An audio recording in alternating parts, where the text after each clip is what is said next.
right there. That's the law that was passed by the United States Congress. And it says that you shall have this all gathered together and prepared to give to the National Archives 300 days from the enactment of this statute. And it was passed into law and signed by the president on December 22nd of 2023. And so you just add 300 days to that, and you got October 18th. But nobody wants to mention that. Nobody wants to say, well, October 18th, hello, why isn't every newscast starting? We're now 280 days from the revelation. I mean, you should have this countdown clock going in the background of every news program.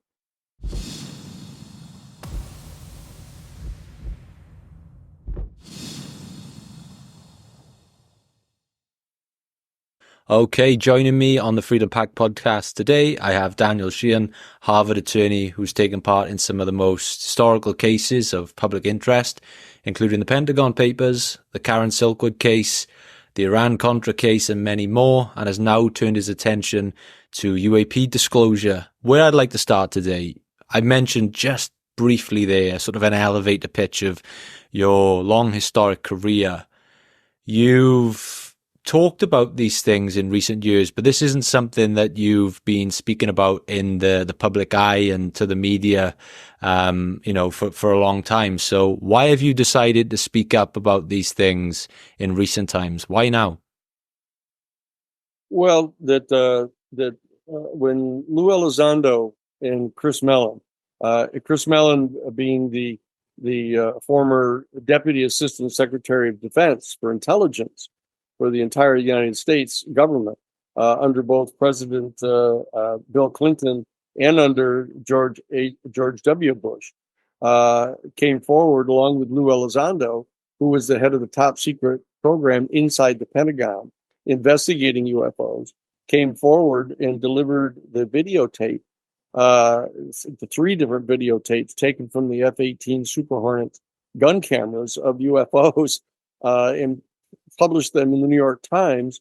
There began this huge flurry of interest in this, and when the Pentagon started lying about this to people, trying to continue the cover-up of this whole thing in the face of the revelations on the front page of the New York Times, Lou Elizondo contacted me and asked to retain me to represent him in filing a complaint with the United States Defense Department's Inspector General, complaining about the fact that the Pentagon was lying about all of this, in defaming him and violating the Constitution by basically trying to propagandize the American people and lying to them. And so I became legally involved, directly representing Lou Elizondo in the meetings with the Defense Department and trying to get them to promulgate a new set of whistleblower protection rules and regulations to keep government officials and people from retaliating against those who wanted to come and share information with Congress about this. And so I became quite prominent in this whole set of discussions that were going on, because I was Lou Elizondo's lawyer, and he felt more constrained than I might be in being able to talk about all of these things publicly. And while he wasn't disclosing anything to me that was of national security nature, because I refused to take a national security clearance, but I was allowed to talk about things that he wasn't allowed to talk about. And it turns out that I had for years, despite the fact that from a public point of view, I was the lawyer for the New York Times and the Pentagon Papers. I was one of the lawyers. I was one of the lawyers in the Watergate burglary case, and was the chief counsel in the Karen Silkwood case that stopped the smuggling of the bomb-grade plutonium to Israel. I did a lot of those kind of more well-known public-facing cases. I, at the same time, had been legal counsel for the Disclosure Project, for 20 years with Dr. Stephen Greer. I'd been legal counsel for Dr. John Mack at Harvard University in his major confrontation with the faculty there about publishing a book about UFO contact experiences, et cetera. And so that even though I'd had that kind of less public activity, for all those years. It qualified me for representing Lou Elizondo. And so I've been quite, I guess, prominent since the disclosure in the New York Times and on 60 Minutes, of this issue. And so but I've been active in this for the last 50 years, and while I've been doing other more public cases. Topics like this when I was a kid, used to only really exist on very late night TV, on very obscure channels. These days, these topics are searched out so much. I mean, if you look at some of the podcasts you've been on and many others within this space, these topics do tremendous numbers. And it's clear that the public have a growing interest in these types of conversations, as opposed to where they once were. Why do you think this topic is sort of snowballing and people are really going out of their way to listen to real in-depth discussions on topics that they once may have never entertained? Well, I think that technically this is what they call an epistemological issue. The epistemological issue is the question of where people look to for their information, and who people use as a referent for what they believe or don't believe. And most of the people that are educated in public school systems around the world, are taught by the state-sponsored schools to respect whatever the state tells you, no matter how much they say they're not engaged in propaganda. They are. And they basically are training everybody to believe whatever the common narrative is. Whatever the high school principal tells you is true, whatever Mr. Policeman down the street tells you, whatever the governor tells you or the president of the United States tells you. So people look to people in positions of authority before they feel comfortable believing something. And what's happened is when the New York Times, which is sort of the newspaper of record of the United States, and 60 Minutes, CBS television, which is sort of along with Frontline, which is considered to be one of the most credible news sources in the country, start telling people that, lo and behold, it turns out that the United States Pentagon, another major source of authority, the United States Pentagon has been secretly investigating the UFO phenomenon for decades now, and been lying about it. And that they've actually been lying to Congress about it. So the huge hoopla is generated around this thing now.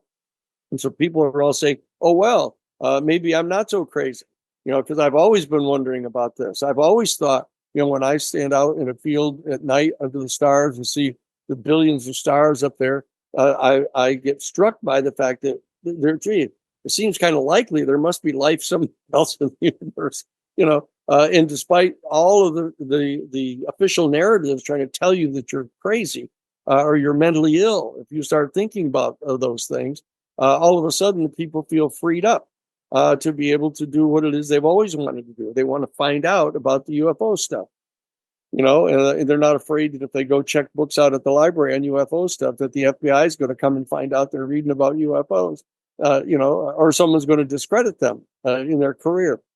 So I think that that's really what's happened, that when Lou Elizondo and Christopher Mellon, came forward and released this, what people didn't understand, and still to this day, 99% of the people don't understand, the bringing of those videos to the New York Times by Lou and Chris Mellon was actually authorized by the United States Defense Department.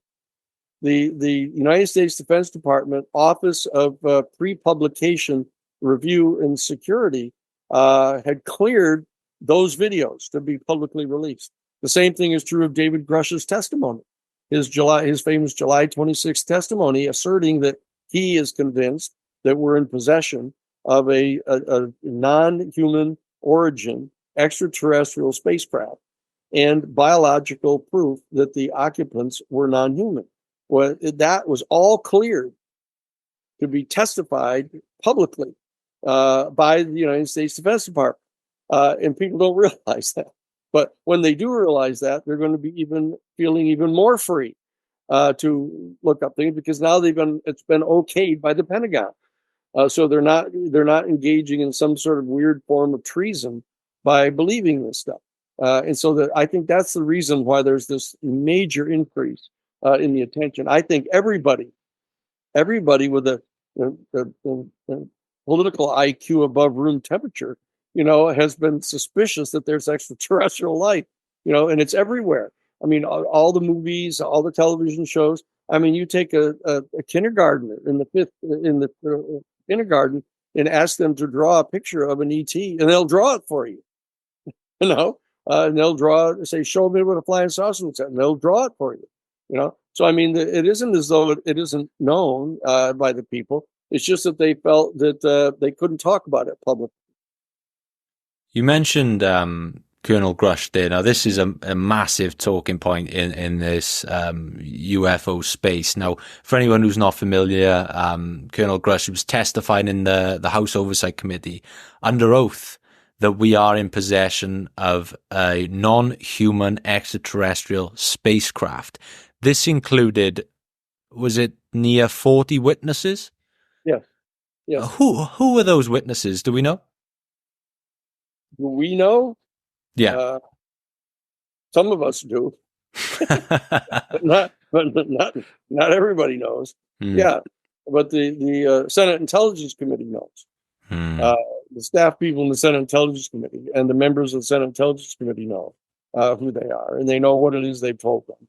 And these are the people that Colonel Grusch or Major Grusch was referring to when he said, like, he has talked directly with people that are directly personally involved in an ongoing UFO crash retrieval program, and secondly, in a back engineering program of trying to back engineer the technology that's been recovered from these craft, because they're attempting to build a weapons system, and a propulsion system using the technology that they're trying to recover from these UFOs. And he testified that both of those programs exist. And it's important to remember that, again, the United States Defense Department, Office of Pre-Publication Review, Security Review, have approved that testimony.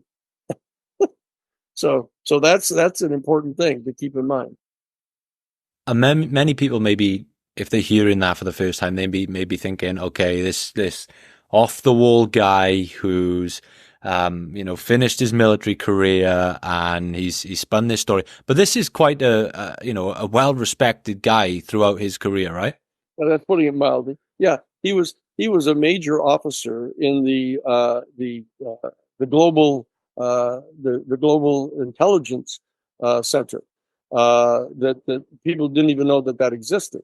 But there's a global intelligence center, and he was also a high-ranking member of the National Reconnaissance Office, which is in charge of all satellite surveillance on the planet.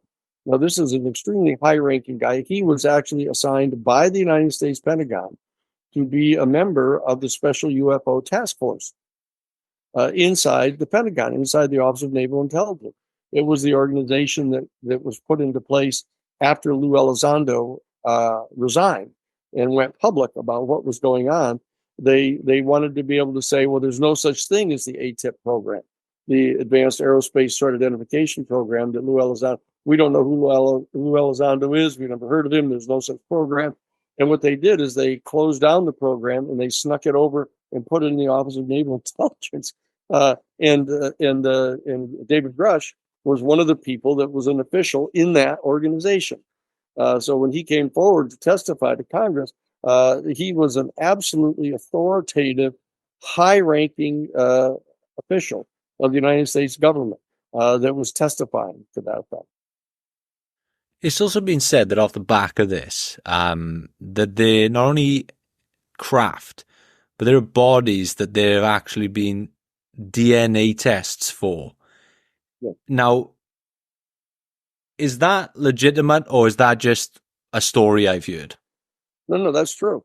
That they have the biologic, as he testified to under oath, that we are not only in possession of the non-human origin extraterrestrial spacecraft, but we're in possession of biologics, as he put it, that confirm that these are non-human. occupants of the craft.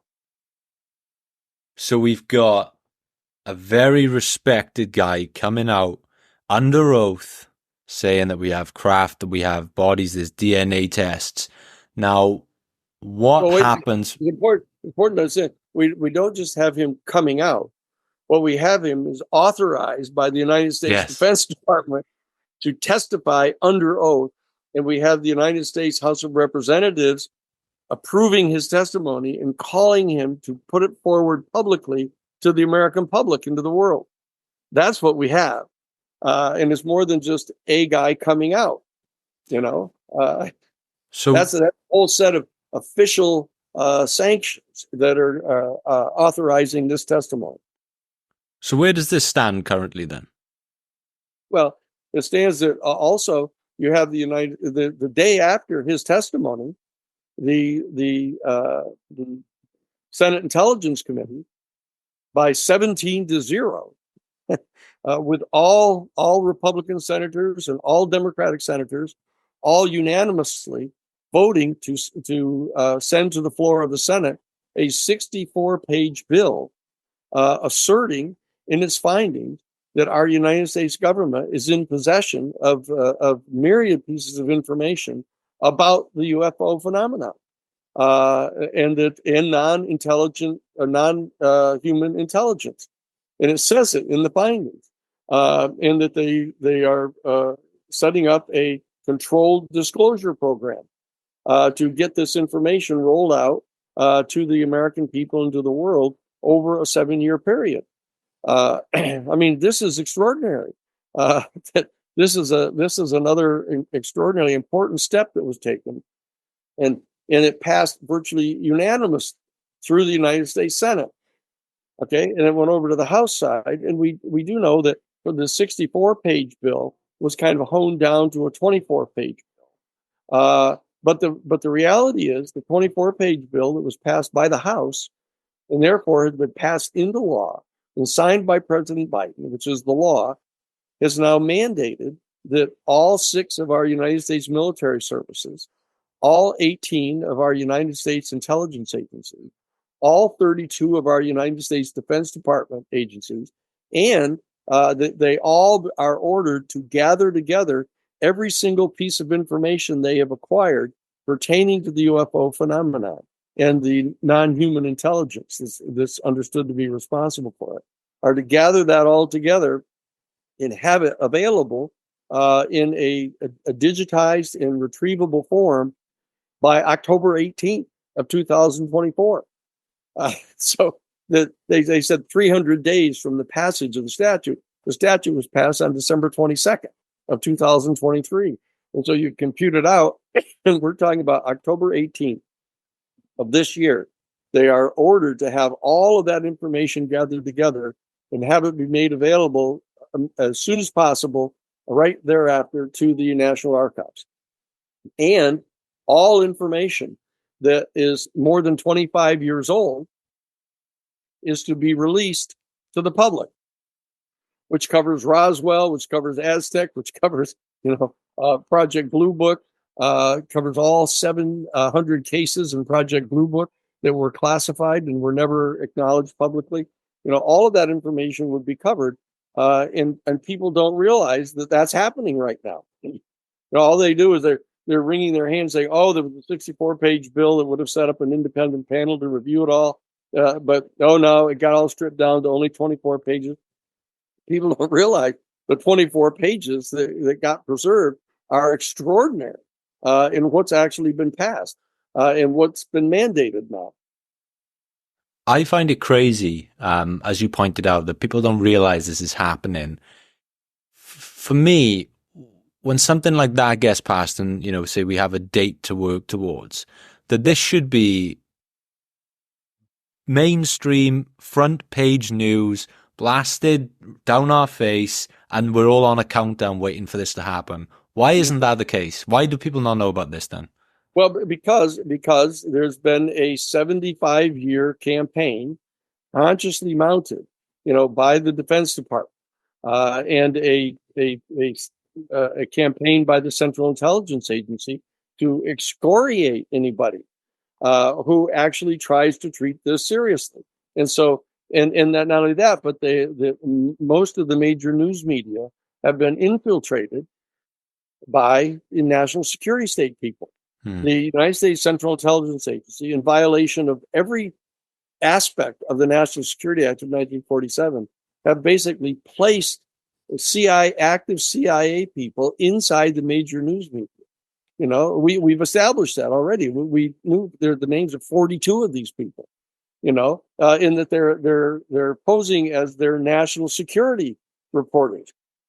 You know, and the newspapers are going, oh, great, I've got a national security reporter. They're going to report everything that's going on in the national security community that the national security community wants publicized.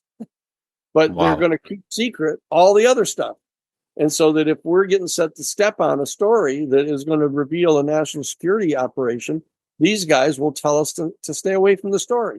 And they will. And so those guys are still operative. All those people are still operative inside all the major news media. So you aren't getting people jumping up and down saying, let's be clear about what's going on here, you know? And they're all off running around, you know, covering the trial of, you know, Donald Trump. Well, whether he gave a hush money to some, you know, porn star, you know, I mean, like, they're trying. This is an extraordinarily sophisticated program we're talking about on the part of the Central Intelligence Agency. It's what they call citizen diplomacy or public diplomacy. They're talking about, and it's prohibited by the National Security Act of 1947. They are actually propagandizing and trying to brainwash the American public. You know, they're targeting them as if they're kind of foreign adversaries. And they're doing the same thing to Congress. You know, they're still threatening Congress people. You know, with the aerospace industry is threatening to cut off contributions to them if they insist upon pressing forward and revealing this information, because the private aerospace corporations want to get private patents on this information and this technology. And so that they're putting the screws on the people in Congress, you know, threatening to cut off any funding that they give to their campaigns. It's not surprising why they're doing this.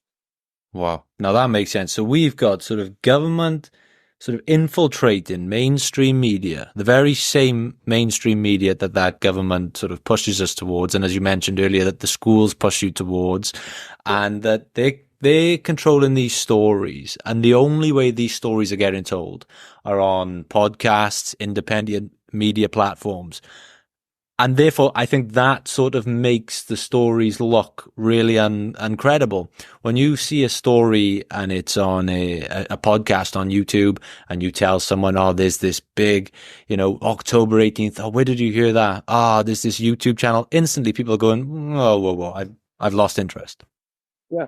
I mean, but all they have to do is go get the provision. I mean, I should here. All they have to do is go get the here it is of the National Security Act, the National Security Act, the what is it, and the National Defense Authorization Act. Okay. United States National what is it? NSA, the National Defense Authorization Act, okay. NDAA, the National Defense Authorization Act, Section 1833. 1833. Okay, or get Section 1841. Okay, and title. Here it is. Here's the statute. Yeah. This is the 24-page bill that actually got passed. This is the 64-page bill, the much bigger 64-page bill that was passed by the United States Senate. Okay, and here's the bill that was passed by the House of Representatives, the 24-page bill, and it says right on here, it says within 300 days, you are ordered to transmit to the National Security Archives all of this information that you have. This is right. These are the provisions. These are the provisions here. That's why you have lawyers. You say, yeah. Look at there's the bill. right there. That's the law that was passed by the United States Congress. And it says that you shall have this all gathered together and prepared to give to the National Archives 300 days from the enactment of this statute. And it was passed into law and signed by the president on December 22nd of 2023. And so you just add 300 days to that. And you got October 18th. But nobody wants to mention that. Nobody wants to say, well, October 18th, hello, why isn't every newscast starting, we're now 280 days from the revelation. I mean, you should have this countdown clock going in the background of every news program. But there it is. Wow. Well, I'm certainly going to start a countdown clock of my own, because that is amazing. Now, that happens to fall I believe, just short of the US election, right? Right. Do you foresee anything happening between now and then for that date to be postponed? No. I think that there's going to be another public hearing in Congress, primarily on the Senate side, to try to put pressure on those tiny handful of people over on the House side who are basically beholden to the private aerospace corporation, who get their primary funding, from Lockheed Martin, for example.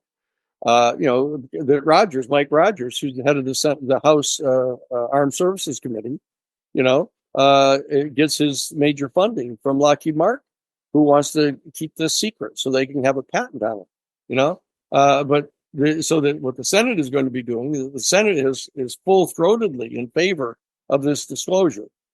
They're the ones that drafted and passed the 64-page bill. This sets up this entire step-by-step, and the actual term is the UAP, Controlled Disclosure Campaign Plan. They're charged with putting it together, okay, and it's a 7-year sunset clause on it, so exactly what it is they're talking about. So that this is a huge news story that people need to understand. That the fact that all of the forces that were necessary to get a unanimous decision on the part of the United States Senate that it wanted to have a controlled disclosure program put up and become operational starting on October 18th of 2024 is a huge story. And the fact that 3 or 4 people in the House of Representatives blocked getting some of it put together, which is a lot of the enforcement provision. For example, that they took out of there the fact that there would be a full panel set up, the 9-person panel that the Senate wanted set up to be able to oversee the review of all of this information and to make sure that there was a maximum effort to get it publicly released and to be able to fight back against any effort to resist it on the part of the intelligence communities or the military community. That they had subpoena power. They had the authority to go to the Attorney General's office in the Justice Department and get them subpoenaed. They could bring an action in the United States Federal District Court to have the court authorize the issuance of a subpoena to make them bring the information in. It was thoroughly done on the part of the Senate. That's the part that the House freaked out about. They said, no, let's just order them to do it. And let's pretend like we're going to assume that they're going to act in good faith and provide it, like this. But everybody knows better. These are the same people that, when they were ordered by the Congress to produce the videotapes of the tortures at Abu Ghraib, destroyed all the videotapes, after they were ordered by Congress. So that we knew the people that were involved in drafting the 64-page bill knew very well. The lawyers knew what you had to do to put in all of the different provisions that would enable you to track these people down, knowing that they're going to hold back the information. So there's a struggle going on now to try to enforce this, but the United States Senate is on the job. And the United States Senate has determined that it's going to get this information. And I'm confident they are. In fact, they are getting the information because the whistleblowers are coming to them now. knowing that the United States Senate has stated publicly that this is what they want done. And so the whistleblowers are coming over to them to talk with them and give them the information. And that's what's happening as we speak. So I think everything we've talked about here, I think this perfectly highlights why the work you do is important, because we spoke about how, the mainstream media aren't going to spoon feed this to people. You mentioned there that all people have to do is look this thing up. But I think people are scared of or lazy sometimes. They won't do the hard work unless it is spoon fed to them. That's why we have the New Paradigm Institute. Exactly. And that's what I was set up for that very reason, is to be able to digest the information, to analyze it, to understand what they're really saying, and to get it put out in the form that people will want to read this, and do documentary films about it. To say, look, let's tell you very clearly what's being revealed here. That's why we've set up an entire citizen institute, all run by private citizens. It's right on Capitol Hill. We are the only civilian group basically inside the federal enclave on Capitol Hill. Our office, you look out our office window, there's the United States Supreme Court next door. There's the Congress building across the street. Here's the Senate office buildings right to our immediate right. We're set right in the middle of them, and we're meeting regularly with people from the staff to get this legislation done, and to get the oversight done. And at the same time, we've got lawyers. We have a dozen lawyers who are going to be representing whistleblowers, legally representing them free of charge, so that we can help them get the information made available. We've got courses that are being taught that are up on the internet. People can take it for college credit. Huh. Actually, you can take a course in extraterrestrial studies, for college credit. We've gotten that all set up. We've got 550 volunteers that have reached out to us that are professionals.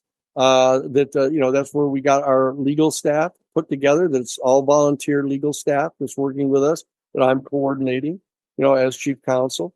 We've got 35 university professors, academics, from various fields, from philosophy to religion to economics to social psychology. That we've got them all. We're going to be preparing white papers and publishing them. We're doing the job which the United States government should be doing. To the point where people are probably going to mistake us for a government agency. We're the ones doing what everybody would expect the government would do when you know this information to be true. Yeah. And that's exactly why I wanted to highlight the New Paradigm Institute. Now, the bio states the NPI's mission is to compel full and responsible unidentified aerial phenomenon disclosure from governments, private or public companies and individuals, and prepare the human family for the cultural shifts that will come with irrefutable evidence of extraterrestrial contact. What are those main cultural shifts? How do you think this is going to affect the way we live? Because come, October 18th, November, the way many people view the world or even live their lives may be totally different. Yeah. Well, it's one of the things that we're doing at the Institute is trying to get the people who are professionals in each of these areas to give us the details about what they genuinely believe will happen. What is the impact going to be? And a lot of it has to do with what kind of information is made available. Now, we know perfectly well that the national security state people are going to fight like mad, and so are the private aerospace corporations, to keep secret the technology, right? And that there's an energy source that the craft use to propel themselves for their propulsion, and it apparently has to do with electromagnetism. It's an extraordinary technology that they've got there that is able to put out tens of thousands of megawatts of power through this particular technology that they have. The reality is, if that technology becomes available to the world, that it immediately dispenses with the need to burn fossil fuels. Okay. And then you have to understand that the whole oil industry will go under. And the fact is that the petrodollar, the American petrodollar, will also, the bottom will drop out of it completely because it's rooted in the value of petroleum. All right. And when the petrodollar, the American dollar, the bottom drops out of it, the whole international economic system is totally destabilized. And debts that are in petrodollars just disappear. Right. And religious institutions that are still insisting that the only direct link to the infinite and eternal is through a one or more people, whether it's Jesus Christ or whether it's the Buddha or Lao Tzu or Muhammad or whatever. The religious institutions that have been, I don't mean to be disparaging them, but have been dumbed down so far that they have a level of trying to teach people about religious reality that is at a second or third grade level, that they're going to have to up their game dramatically. They're going to have to say, okay, look at. There's a whole lot we haven't been telling you about, that we've all known about. We've got monks levitating at monasteries. We've got people who can transmute matter. We've got people who can walk on water. It isn't just Jesus Christ or these other people that have done these things. That our human family is capable of a lot more than we've been letting on to you. That there's a whole set of revelations that are going to have to be done. We're going to have to upgrade our entire understanding of the biophysics of our human bodies in order to not be in complete awe of these other beings who are displaying some of these capabilities. Now, these capabilities, from the point of view of the religious community, are inside Christian culture are referred to as the talents. These are the talents that are referred to. The saints display, and prophets display, these are in Eastern traditions they're called the siddhas. These are siddhas that are known to the great adepts display these kind of capabilities. But Jesus himself said that you will all do greater things than I. If you really understand, and he used to say things like, it's not so important, what I'm saying, it's what I am. You guys have to understand what I am. And what he was a display of the capacities of our human family, of our human species, right? So that this is an extraordinarily important moment for religious institutions that need to come forward and say, okay, look, it's time for us to level with you.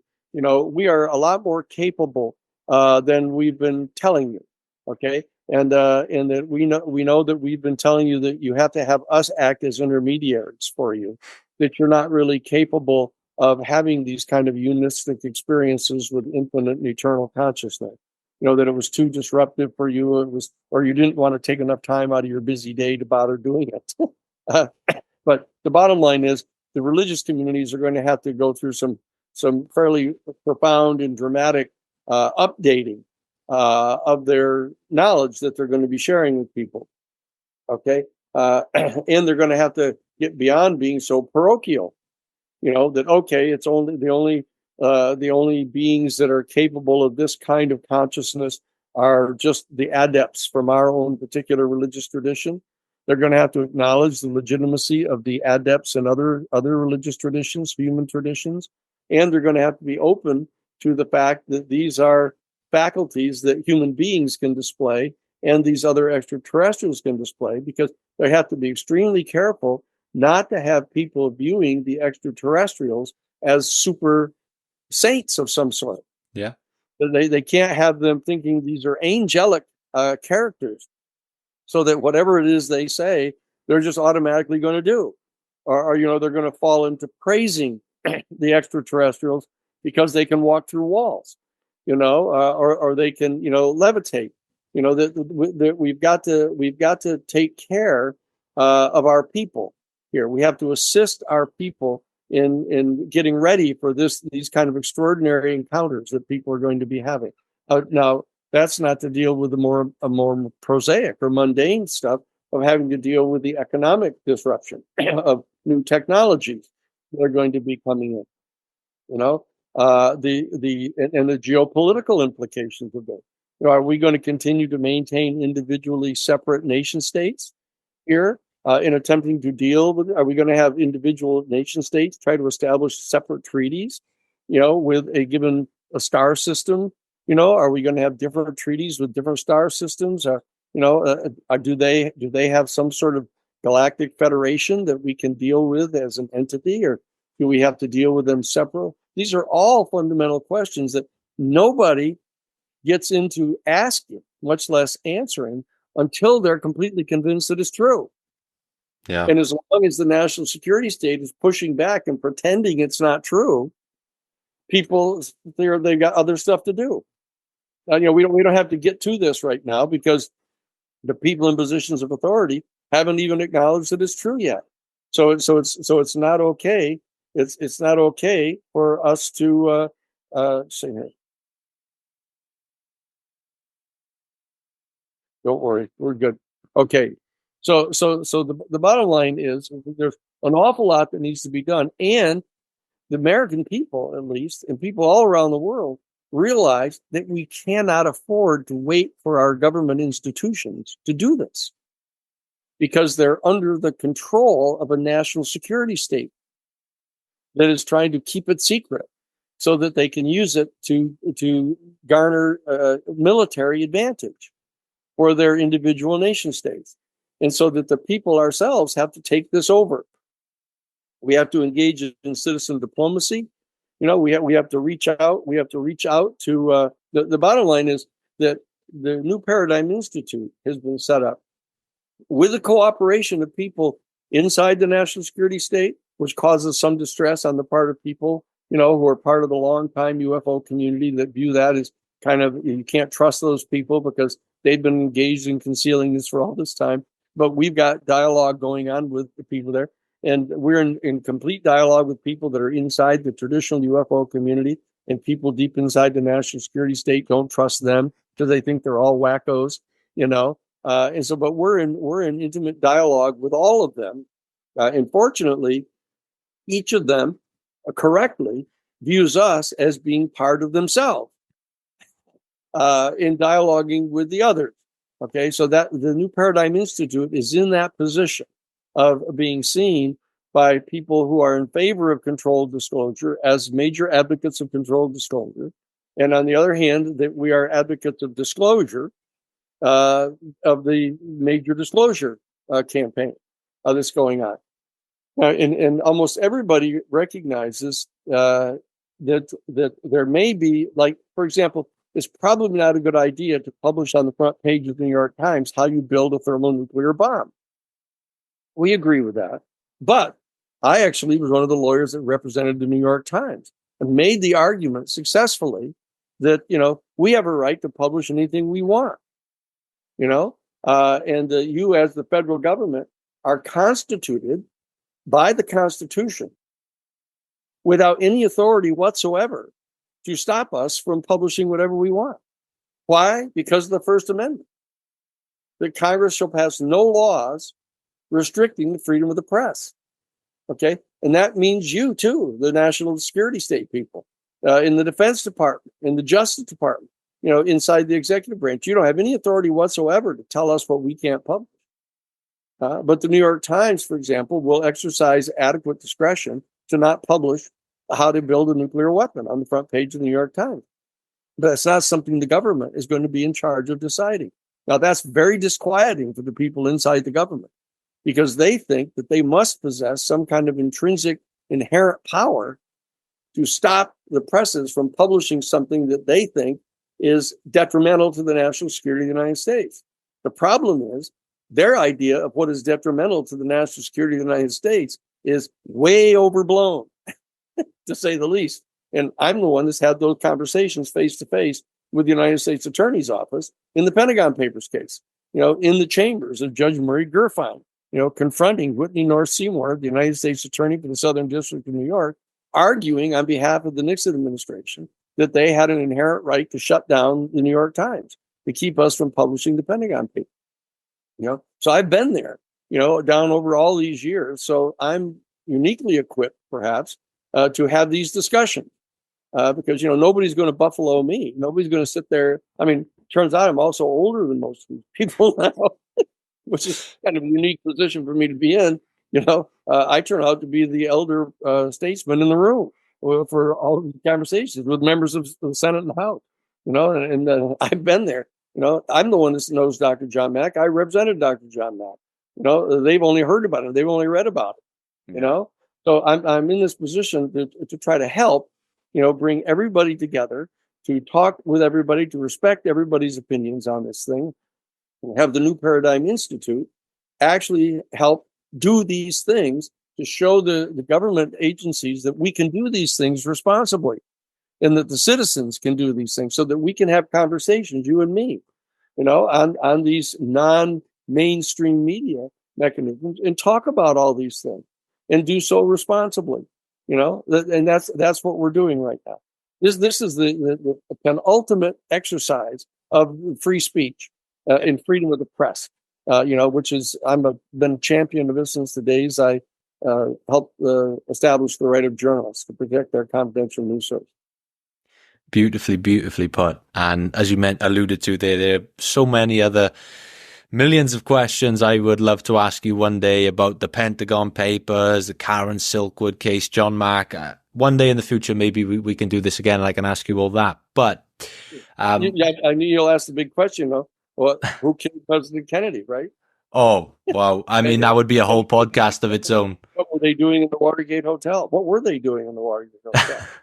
We can have all kinds of interesting conversations, but this is the most important conversation to have right now about this entire issue of the fact that our United States government is in possession of a non-human extraterrestrial spacecraft and the occupants, that are non-human, and that they know that, and the Congress now knows that, and the American people are about ready to find out about that. And that we're going to have to adjust ourselves for this entirely new cosmic reality. Yes, sir. October 18th. Well, one question I'd like to end on, only because when I mentioned on our social media channels that we were having Daniel Sheehan on the show, we had a lot of questions come in, and one question seem to crop up more than a lot of other ones. There's one name in particular in this UFO space that divides a lot of people. In fact, when I had Nick Pope on a couple of months ago, this guy worked for the Ministry of Defense.